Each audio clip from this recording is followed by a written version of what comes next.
Luke and I met at the Royal College of Art. I'd actually done a furniture design degree in Nottingham, and Luke had studied product design at Central St Martin's. And we actually sort of flipped. I was doing an industrial design postgraduate, and Luke was doing a furniture design postgraduate. We both were sitting in both camps emotionally and in terms of where we wanted to do our work. So that was the kind of roots of the thing. We try and have a very holistic view of what products we might take on and what projects, so there aren't really any boundaries. We definitely don't do architecture, but we're pretty flexible. And if we feel we can do something, we'll try it, which is why we tend to be quite pluralist. When we started out, quite often the product design was more technologically driven. It tended to be around housing, technology. Furniture had a stronger connection with craft, and as such that was a distinct separation. So both of us had trained in cabinet making for a period, and both of us had this interest in science and technology. So for us the two extremes were definitely linked, and our feeling was that where a lot of people fell down because they were definitely product designers stepping into furniture, or furniture designers having a go at product design, we really did feel like we had the two hats on at different times. So for us it was not so much seeing a gap, it was just saying, well, we really can't separate the two, and we want to be operating in both those territories. A lot of what we do is furniture, whether it's flying or in a city or in someone's house, and as a result a lot of the briefs, you know, a table for instance, is very much, we're in terms of user, we're not challenging use in a way when we're designing a simple table. It's much more subtle in terms of how it's put together, what the sensation of using it is, but not, you know, we're not challenging the baseline principles of that object.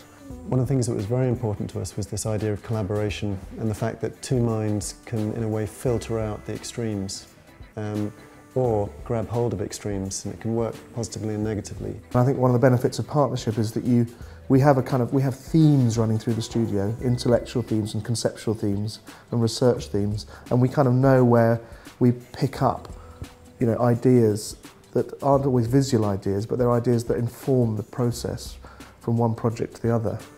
And I think when we're doing, you know, an airline project at the same time as a dining table, as at the same time as a bus shelter, they can inform each other without stepping on each other's toes. Furniture is very interesting because it's understandable at a glance. Unlike a lot of products, you have to get to use them or read a manual to understand whether they're any good. Whereas with furniture, you only have to sit down in it, and your first impressions are it's either comfortable or it's not. So from that perspective, you know, its usability is instantly appreciated or not. And I think the second most important thing is how it looks, because if people get bored of it, it tends to get discarded. If it doesn't wear well, it tends to get discarded. And they're big items, they're expensive. So it has to work well and it has to look good. We're always looking, I think designers always do. We're always immersing ourselves in everyday activities and then drawing them back to what we do. But, you know, sometimes we have very specific user research, like the Design Bugs Out project, which is incredibly focused to the user. And other times we rely on a sort of broader knowledge base within the studio and a history of looking at stuff to help us out. Sometimes we're working with very known technologies and then we're just trying to say, okay, how do we intelligently use them? And other times we're bringing bits and pieces from different industries together.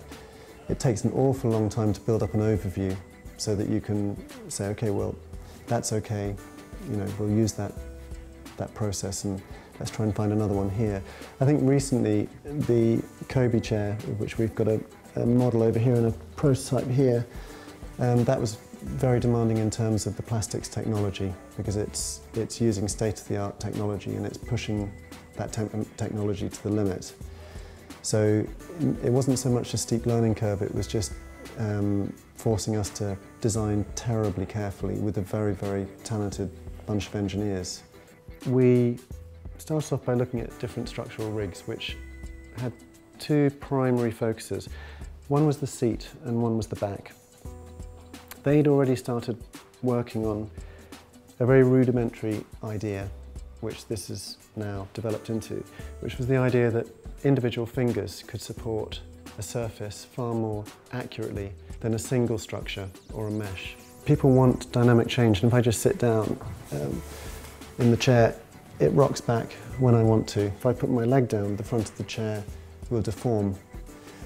Now, the idea in this is to ensure that wherever I move and however I move, it follows me instantly. I don't have to adjust anything, or I don't have to think about anything. We started, I could probably find it in the sketches, by saying, okay, we'll make the seat round. We won't give the seat direction so that you can spin all the way around on it. So in fact, on this chair, if I wanted to, I could sit facing into the back, and the arms don't obstruct your leg. Now that was a very early thought, and in fact I could probably very quickly, well, here is one. That very early 3D sketch here kind of explains that intent. So we have this simple seat and this very thin neck. We also always work in small scale models, which allows us to very quickly understand the mass of the object using rapid prototyping. This was a detail, an early detail of the back of the chair, which now is completely different, but the line is still there. But in terms of the actual structural detail resolution, it's a completely different object. There's nothing like seeing furniture at one-to-one, perhaps more than any other thing. It's a one-to-one discipline. And that allows everybody involved in the team to understand it. Sometimes it's quite difficult to interpret a scale model.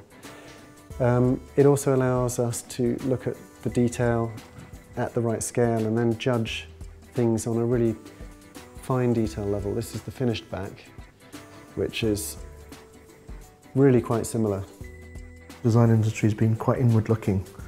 Designers are designing for designers, you know, and magazines, and I think it's been, a lot of the design has been quite lazy, and I think we're all going to have to work harder to create the things we create, and that's a good thing.